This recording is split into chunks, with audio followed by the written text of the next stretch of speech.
조선의 어느 대감집, 젊은 새어머니와 고고한 딸, 그리고 그들 사이에선 머슴 하나. 이들은 피보다 더 진한 욕망 속으로 들어가게 되는데 누구도 말하지 못한 대감집의 금기된 진실, 그 끝엔 사랑이 있었을까? 혹은 파멸뿐이었을까? 자, 이제부터 이야기 속으로 빠져봅시다. 구독과 좋아요 꾹 눌러주세요. 조선 중기 서울에서 하루 정도 떨어진 외딴 고을에 자리 잡은 한 대감댁에는 봄볕마저 무겁게 느껴지는 정적이 흘렀습니다. 붉은 기와지붕 아래 펼쳐진 너른 사랑채와 안채 사이로 아침 햇살이 은은하게 스며들어도 집안 분위기는 여전히 차가웠죠. 대감 이정호는 50대 후반의 나이에도 꼿꼿한 자세를 유지하며 사랑채에서 서책을 읽고 있었습니다. 그의 얼굴에는 평생 쌓아온 권위와 체면이 깊숙이 새겨져 있었죠. 3년 전 첫 부인을 잃고 난 후 그는 체면상 재혼을 했지만 새 아내에게는 별다른 관심을 두지 않았어요. 안채에서는 18세의 정연이 어머니가 남긴 비단 보자기를 정리하고 있었습니다. 정연의 얼굴은 어머니를 닮아 단정하고 고상했지만 그 눈빛에는 새어머니를 향한 차가운 감정이 서려 있었어요. 또 그 기생 출신이 무슨 소리를 하고 다니겠지. 정연은 속으로 중얼거리며 어머니의 유품을 더욱 소중히 어루만졌습니다. 친어머니는 명문가 출신으로 예의와 품격을 중시했는데 새어머니, 초향은 그와는 정반대였거든요. 바로 그때 건넌방에서 초향의 웃음소리가 들려왔어요. 23세의 초향은 기생 출신답게 아름다웠지만 그 미모 뒤에는 계산적인 면이 숨어 있었습니다. 대감과의 결혼 생활은 무미건조했고 그녀 역시 남편에게서 진정한 애정을 느끼지 못했죠. 정연아, 이리 와 보거라. 초향이 방문을 열며 정연을 불렀어요. 정연은 마지못해 일어나 초향의 방으로 향했습니다. 초향은 화사한 치마 저고리를 입고 거울 앞에 앉아 머리를 빗고 있었어요. 오늘 내 아버지께서 새 머슴을 들이신다고 하시더구나. 집안일이 많아져서 말이야. 초향의 목소리에는 묘한 기대감이 섞여 있었습니다. 정연은 고개를 끄덕이며 대답했죠. 네, 알겠습니다. 그날 오후 대감댁 대문이 천천히 열리며 한 남자가 들어왔어요.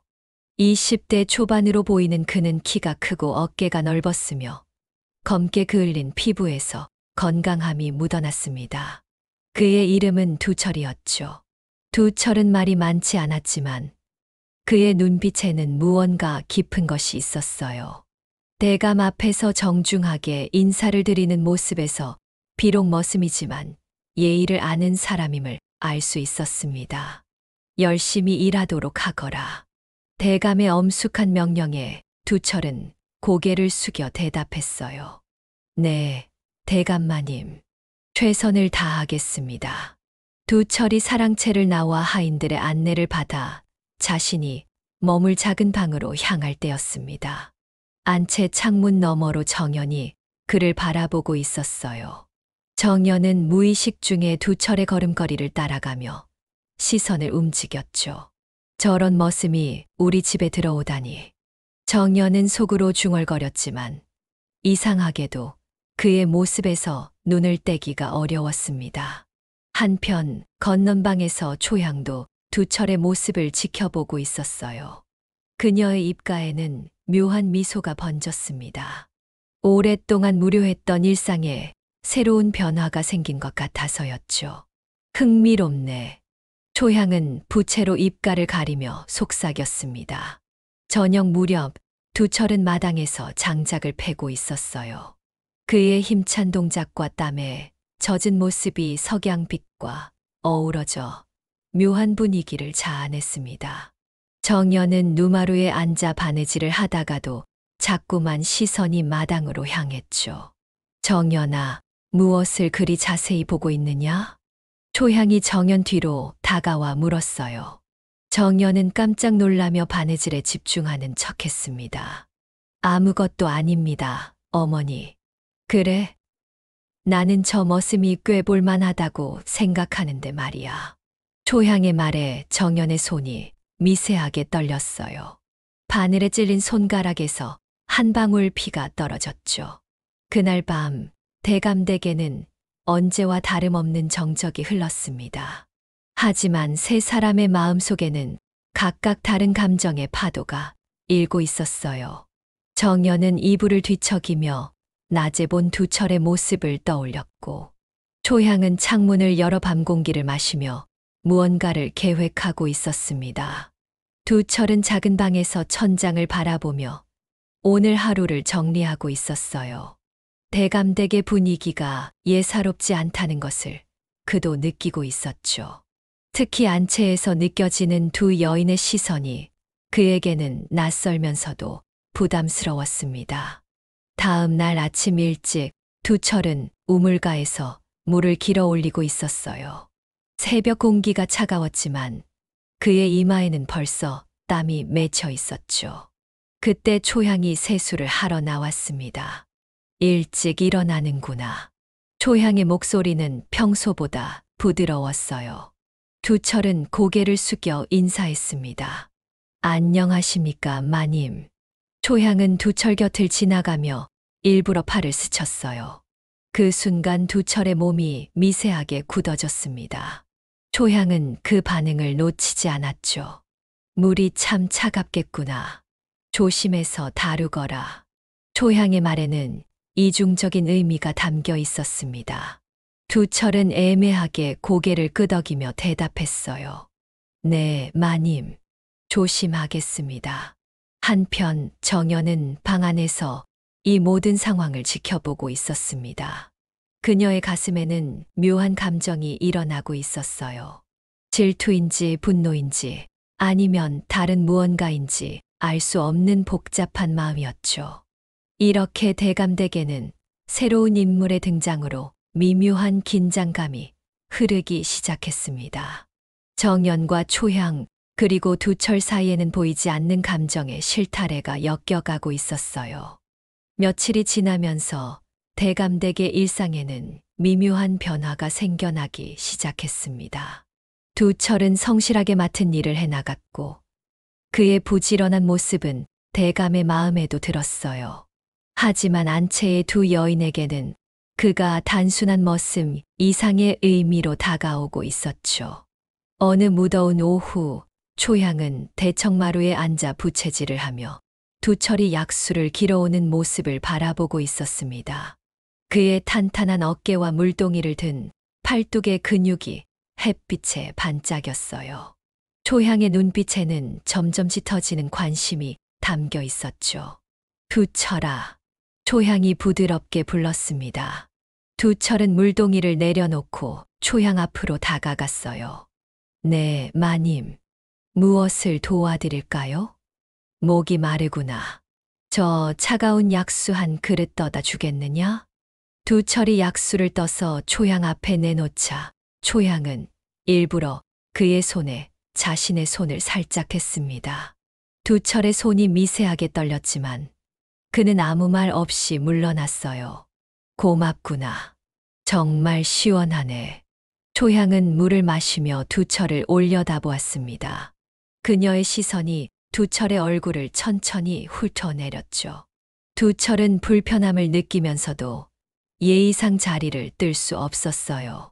그 모습을 정연히 안채 창문 너머로 지켜보고 있었습니다. 그녀의 마음에는 복잡한 감정이 교차했어요.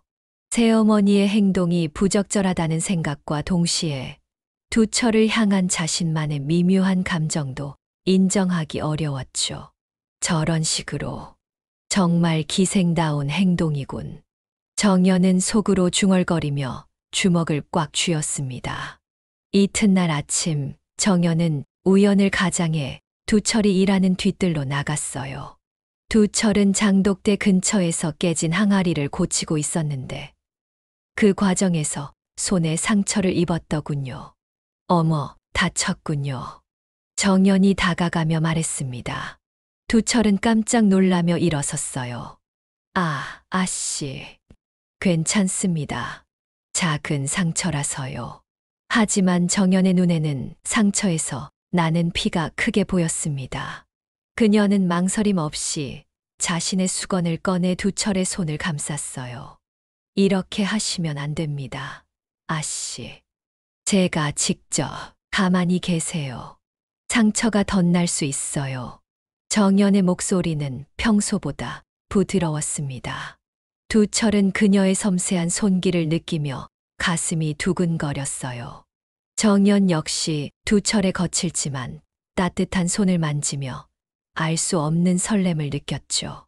다 됐습니다. 며칠 있으면 날 거예요.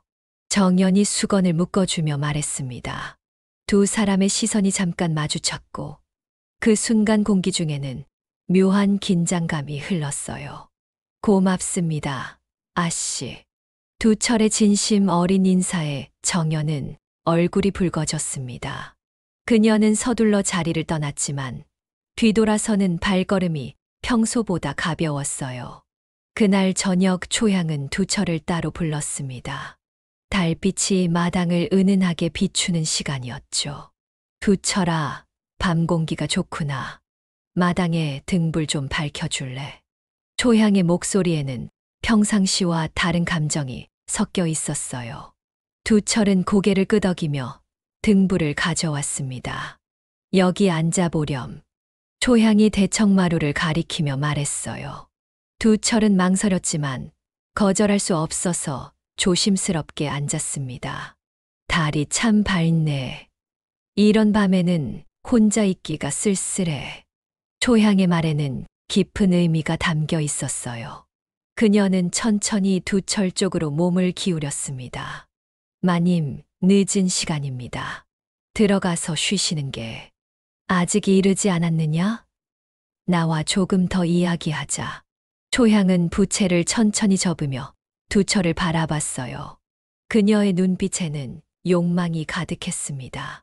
너는 나를 어떻게 생각하느냐? 갑작스러운 질문에 두철은 당황했어요.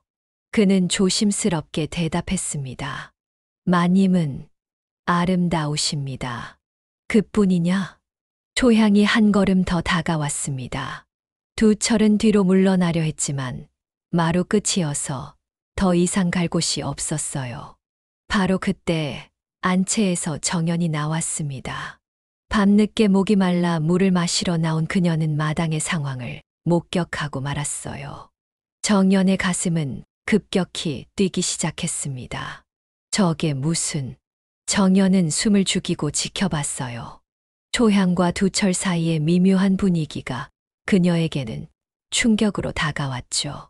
마님, 정말 들어가셔야 합니다. 대감 마님께서 아시면.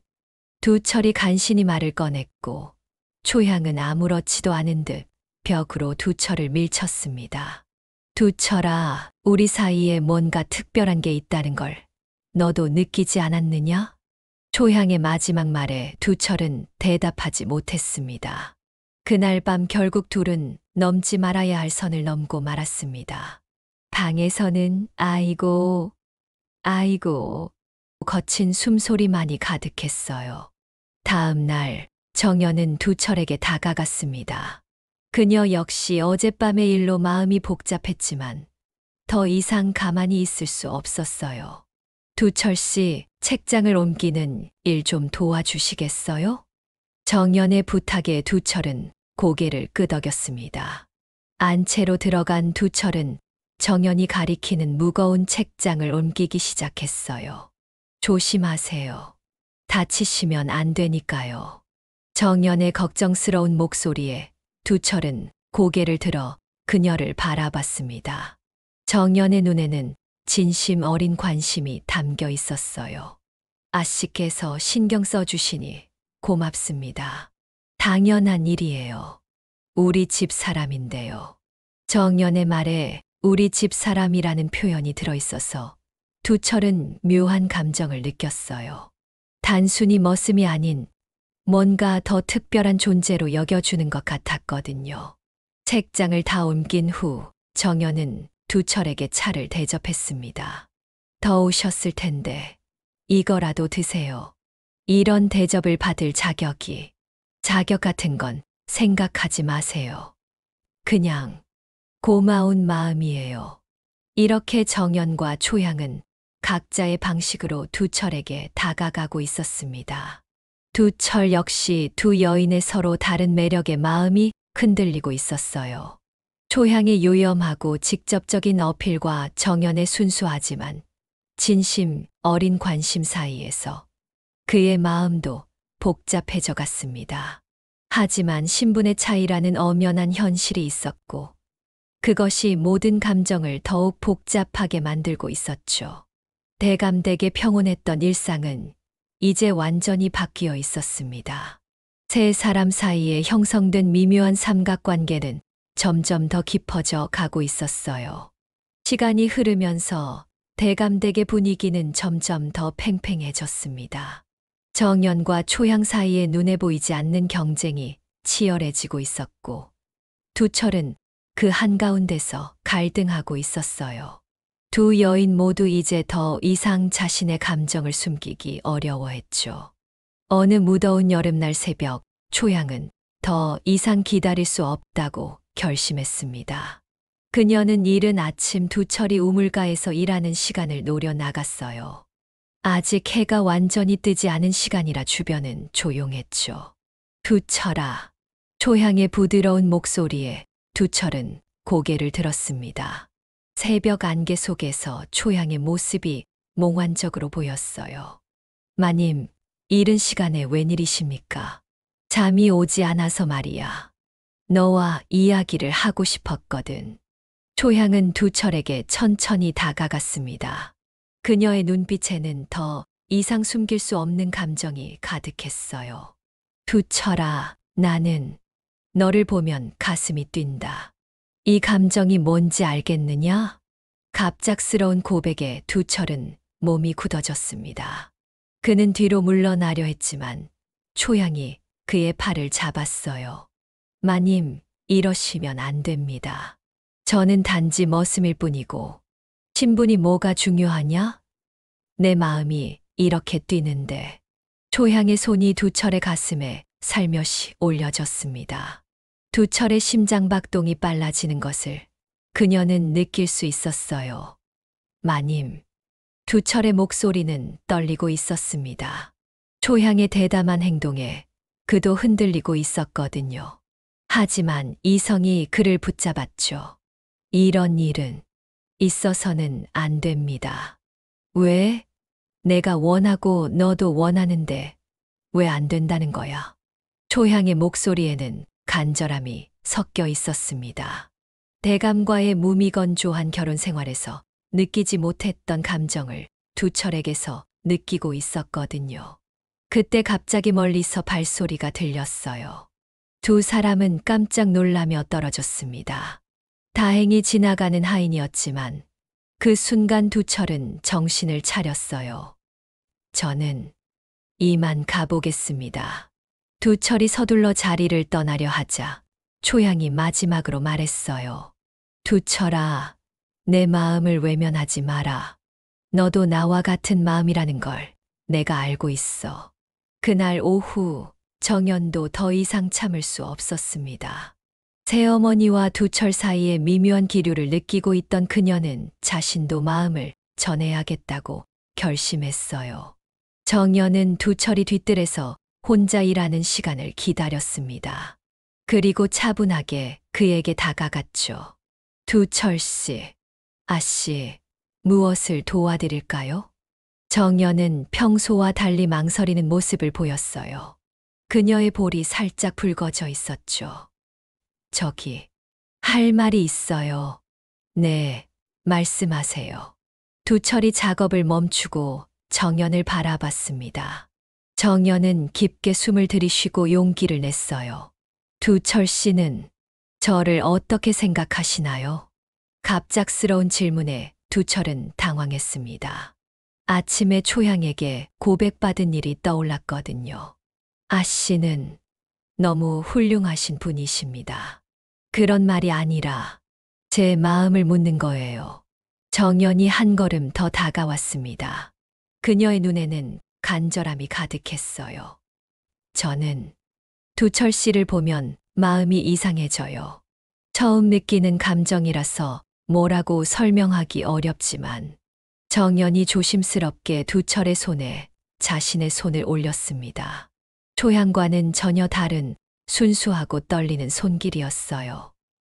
아씨, 신분이 다르다는 건 알아요. 하지만 마음은 어쩔 수 없는 것 같아요. 정연의 고백에 두철의 마음도 크게 흔들렸습니다. 초향의 열정적인 어필과는 다른 정연의 순수한 진심이 그의 가슴을 두드렸거든요. 저도 아씨를 뵐 때마다 마음이 편안해집니다. 두철의 솔직한 대답에 정연의 얼굴이 환해졌어요. 두 사람은 잠시 말 없이 서로를 바라봤습니다. 하지만 그 순간도 잠깐 멀리서 초향의 목소리가 들렸어요. 정연아, 어디 있느냐? 정연과 두철은 깜짝 놀라며 손을 놓았습니다. 정연은 서둘러 안채로 돌아갔고 두철은 다시 일에 집중하는 척했어요. 그날 밤 초향은 대담한 결심을 했습니다. 더 이상 기다릴 수 없다고 생각한 거죠. 대감이 깊이 잠든 밤중에 그녀는 두철의 방으로 향했어요. 두철아, 잠깐 나와 보겠니?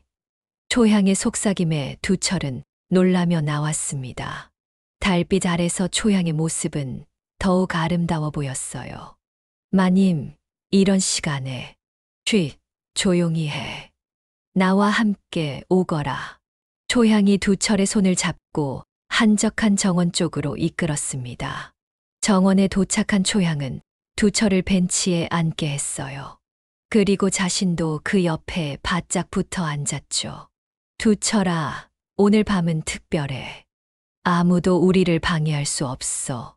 초향의 목소리는 감미로웠지만 그 속에는 위험한 유혹이 담겨 있었어요. 마님, 내가 얼마나 너를 원하는지 모르겠구나.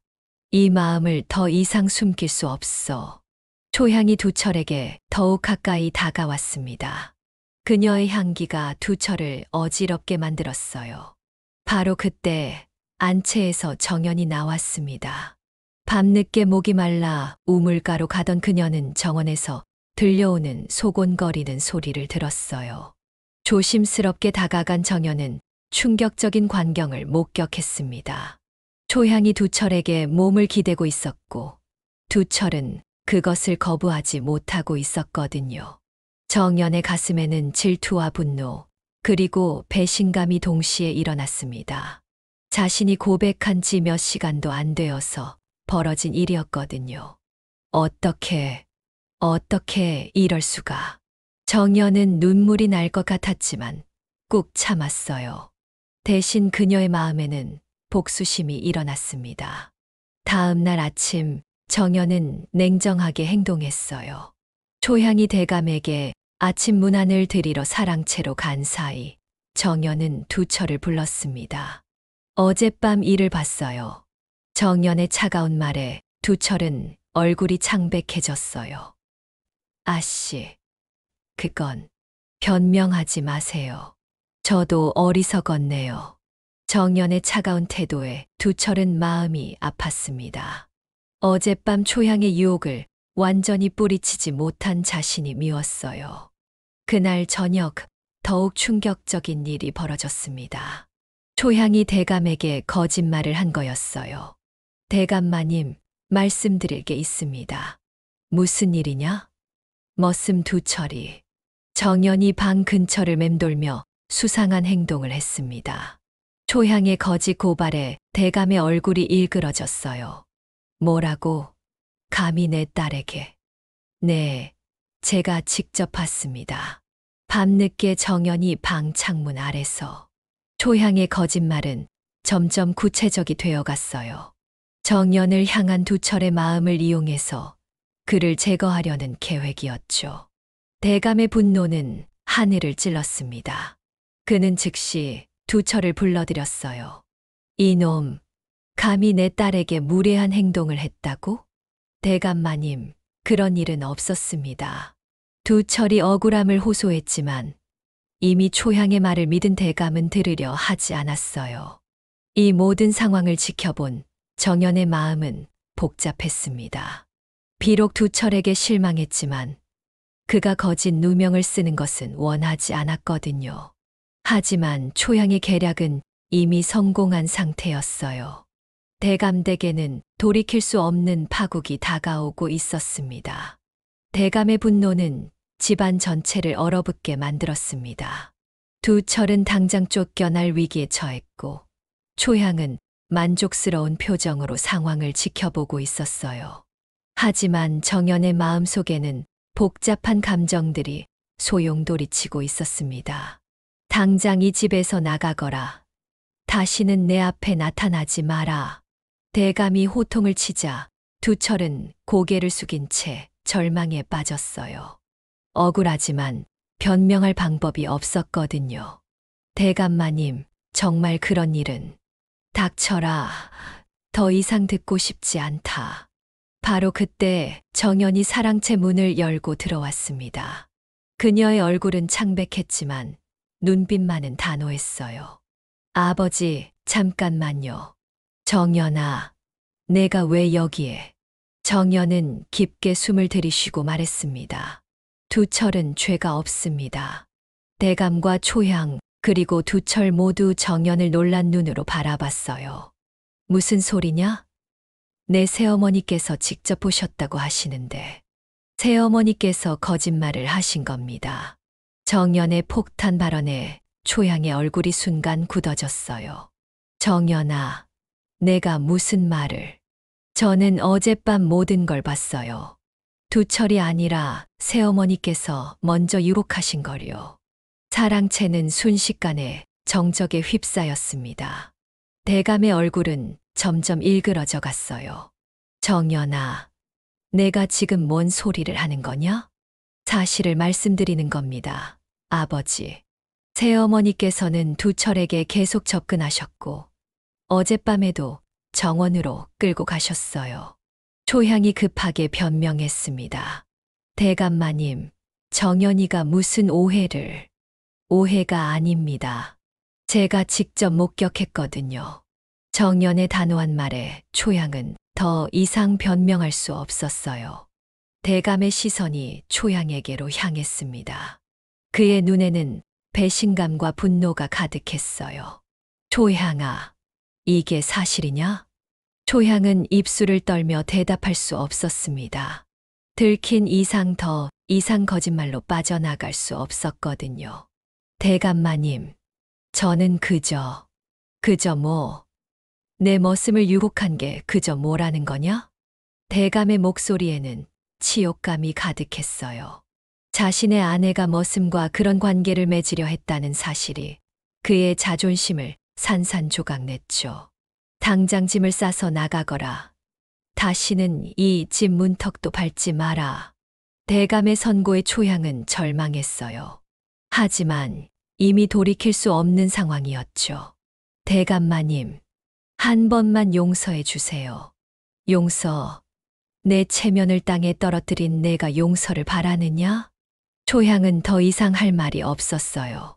그녀는 눈물을 흘리며 사랑채를 나갔습니다. 정연은 두철에게로 시선을 돌렸어요.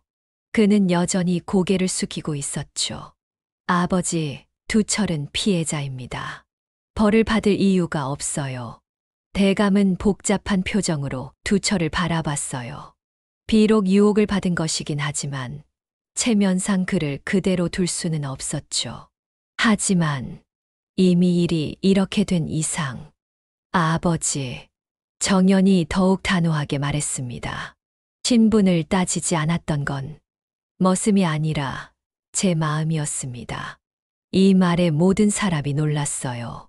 정연이 자신의 감정을 공개적으로 고백한 거였거든요.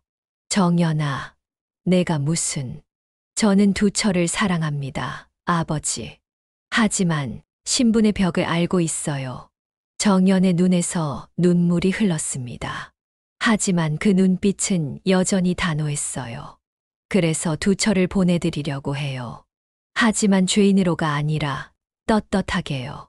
두철이 고개를 들어 정연을 바라봤습니다. 그의 눈에도 눈물이 맺혀 있었어요. 아씨, 두철씨, 미안해요.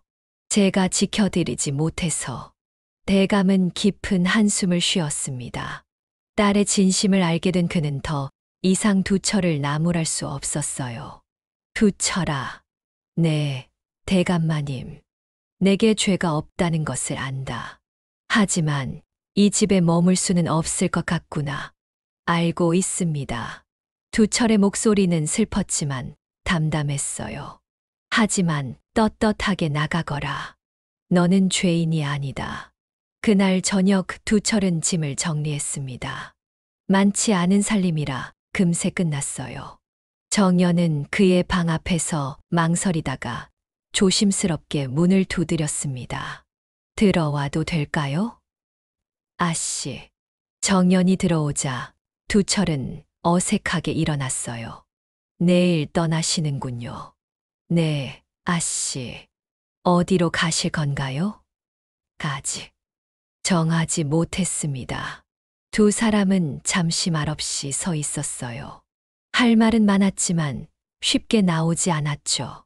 두철씨. 네, 아씨. 제 마음 부담스러우셨죠? 그런 게 아닙니다. 저도 아씨를 보면 마음이 편안했어요. 정연의 얼굴에 슬픈 미소가 번졌습니다. 하지만 우리는 다른 세상 사람이에요. 그렇습니다. 다음 날 아침 두철은 대감댁을 떠났습니다. 정연은 창문 너머로 그의 뒷모습을 지켜봤어요. 두철은 대문을 나서기 전에 한번 뒤돌아봤지만 정연은 보이지 않았죠. 며칠 후 정연은 자신의 방에서 편지 한 통을 발견했습니다. 두철이 남긴 것이었어요. 아씨께 짧은 시간이었지만 행복했습니다. 아씨의 마음을 받을 자격이 없는 저를 용서해 주세요. 아씨는 분명 좋은 분과 만나 행복하실 겁니다. 건강하세요. 편지를 읽은 정연은 조용히 눈물을 흘렸습니다. 시간이 흘렀습니다. 초향은 다시는 대감댁에 나타나지 않았고 대감은 정연에게 여러 번 혼담을 제안했지만 정연은 모두 거절했어요. 아버지, 저는 시집가지 않겠어요. 정연아, 내가 평생 혼자 살 수는 없지 않으냐? 괜찮습니다. 아버지 곁에서 효도하며 살겠어요. 정연은 두철을 잊지 못했고 다른 남자와 결혼할 마음이 없었어요. 몇 년이 지난 어느 날 정연은 시장에서 두철의 소식을 들었습니다. 그는 멀리 떨어진 고을에서 농사를 지으며 살고 있다고 했어요. 결혼은 하지 않았다고 들었죠. 정연은 그 소식을 들으며 쓸쓸한 미소를 지었습니다. 두 사람 모두 그때의 짧은 만남을 잊지 못하고 있는 것 같았거든요. 또 다른 해가 지나고 정연은 25세가 되었습니다. 아직도 시집가지 않은 그녀를 사람들은 기이하게 여겼지만 정연은 개의치 않았어요. 어느 봄날 정연은 뒤뜰에서 꽃을 가꾸고 있었습니다. 그때 문득 두철이 떠올랐어요. 그가 이 정원에서 일하던 모습, 그와 나눈 짧은 대화들이 선명하게 기억났죠. 그분은 지금 어떻게 지내고 계실까? 정연은 꽃을 바라보며 조용히 중얼거렸습니다. 그해 가을 정연에게 편지 하나가 전해졌습니다. 보낸 이의 이름은 없었지만 정연은 글씨체만 보고도 누구인지 알 수 있었어요. 아씨께서 건강하시기를 바랍니다. 저는 잘 지내고 있습니다. 가끔 대감댁에서의 시간을 떠올리며 감사한 마음을 갖고 있어요. 아씨의 행복을 멀리서 빌겠습니다. 편지는 짧았지만 정연에게는 큰 위로가 되었습니다.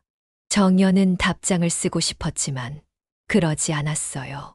서로의 삶을 방해하지 않는 것이 진정한 사랑이라고 생각했거든요. 그렇게 두 사람은 각자의 자리에서 평생을 살아갔습니다. 정연은 아버지가 세상을 떠난 후 혼자서 대감댁을 지켰고 두 철은 멀리서 농사를 지으며 소박하게 살았어요. 세월이 흘러 정연이 나이 들었을 때 사람들은 그녀가 왜 평생 혼자 살았는지 궁금해했습니다. 하지만 정연은 결코 그 이유를 말하지 않았어요. 다만 가끔 뒤뜰에서 꽃을 가꾸며 먼 산을 바라볼 때 그녀의 눈에는 그리움이 어려 있었죠. 그 그리움은 평생 변하지 않았습니다. 두 철 역시 마찬가지였습니다. 그는 평생 장가들지 않았고 가끔 밤하늘의 별을 보며 대감댁에서의 짧았던 시간을 떠올렸어요. 신분의 벽은 두 사람을 갈라놓았지만 진정한 사랑의 기억은 평생 그들의 가슴 속에 남아 있었습니다. 그것은 아무도 빼앗을 수 없는 두 사람만의 소중한 보물이었죠. 대감댁의 이야기는 이렇게 끝이 났습니다. 비극적이지만 아름다운 조선시대 한 남자와 두 여인의 운명적인 만남과 이별의 이야기였어요. 이야기가 좋으셨다면 구독과 좋아요 눌러주세요. 재밌으셨다면 댓글까지 부탁드립니다. 감사합니다.